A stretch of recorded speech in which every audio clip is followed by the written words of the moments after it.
I després ja passem al tema, diguéssim, gros, que és el dia 14, que hi ha el sopar a la fira i el lliurament de tots els grans premis de les lletres catalanes que són tan venuts al Sant Jordi següent.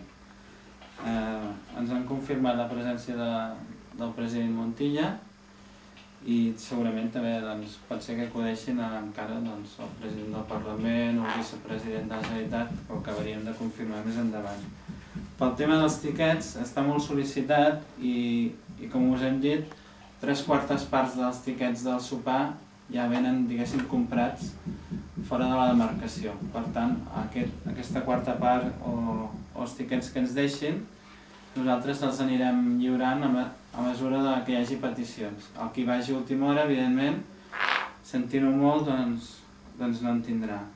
Aleshores, hi ha un telèfon mòbil perquè tothom que li interessi es pugui apuntar, amb preferència primer els socis, però a mesura que passin els dies ja obert a tothom. És el telèfon 646 762 271 i cal preguntar per Carolina, que és la tresorera. I després continuaríem amb una mica de nit jove, això també, com que la Carme és molt de la festa, doncs s'hem apuntat a fer això al suau, amb una mica de música, cartells ambientats i còctel de cava.